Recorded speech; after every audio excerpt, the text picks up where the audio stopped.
Drama serial सुन मेरे दिल की आने वाले एपिसोड में आप लोग देखेंगे कि हमशा बिलाल अब्दुल्ला के दिल में अपनी जगह बनाने की कोशिश करेगी ताकि बिलाल अब्दुल्ला सदफ को भूलकर हमशा के बारे में सोचे और सदफ का मकाम हमशा को दे दे। लेकिन हमशा इसमें बुरी तरह नाकाम रहेगी क्योंकि बिलाल अब्दुल्ला हमशा की तरफ आंख उठाकर भी नहीं देखेगा, जबकि हमशा अपने दिल में पता नहीं कौन कौन से ख्वाब सजाकर बैठी हुई है।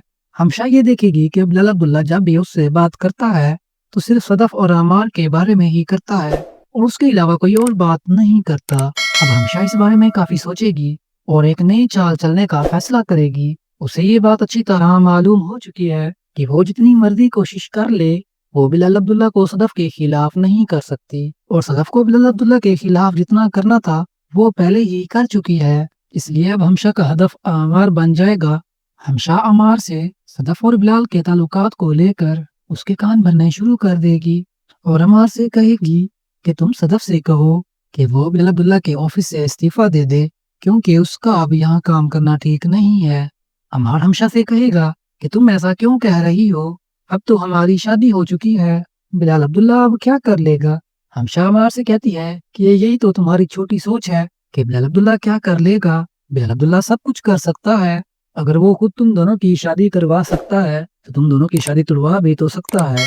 और जिस तरह सदफ दिन ब दिन उससे मुतासिर हो रही है, मुझे नहीं लगता कि उसे ज्यादा मेहनत करने की जरूरत भी पड़ेगी। वो अपनी चाल बहुत खूबसूरती से चल चुका है और मैं तो तुम्हारे दोस्त होने के नाते तुम्हें समझा रही हूँ, बाकी तुम्हारी अपनी मर्जी। हमशा की बातों का असर अमार पर होता है और वो सदफ से जाकर कहता है कि तुम अपनी नौकरी छोड़ दो। सदफ हैरानगी से पूछती है कि अचानक तुम्हें ये ख्याल कैसे आ गया। अमार जवाब देगा कि मैंने बहुत सोच समझ कर ये फैसला किया है क्योंकि मैं नहीं चाहता कि कोई तीसरा हमारे दरमियान आए और ना ही मैं ऐसा होने दूंगा।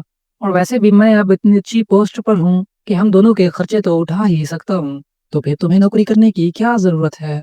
अब सदफ तख्त लहजे में जवाब देगी कि ये जिस तीसरे की तरफ तुम इशारा कर रहे हो ये मत भूलो कि उसी तीसरे की वजह से आज तुम इस मकाम पर हो और उसी की वजह से ही हमारी शादी हुई है। अगर वो चाहता तो कभी हमारी शादी ना होने देता और ना ही तुम्हें इस कदर प्रमोट करता। अगर उसने हमारे लिए इतना कुछ किया है तो इसका मतलब ये है कि वो यकीनन एक अच्छा इंसान है और हमने आज तक उसके लिए जो गलत फहमियां पाल रखी थी उसने सबको दूर कर दिया है। इसलिए ना तो तुम्हें इस बारे में ज्यादा सोचने की जरूरत है, ना ही दोबारा मुझसे इस हवाले से बात करने की जरूरत है, क्योंकि मैं ये नौकरी कभी नहीं छोड़ूंगी।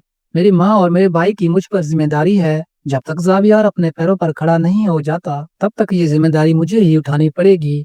सदफ के मुंह से बिलाल अब्दुल्ला की यूं तारीफें सुनकर अमार सोच में पड़ जाएगा कि शायद हमशा ठीक ही कह रही थी कि बिलाल अब्दुल्ला अपनी गहरी चाल चल चुका है, अपने मकसद में काफी हद तक कामयाब भी हो चुका है। आज के लिए सिर्फ इतना ही, मिलते हैं नेक्स्ट वीडियो में। अगर वीडियो अच्छी लगी तो लाइक कर देना और चैनल को सब्सक्राइब कर देना।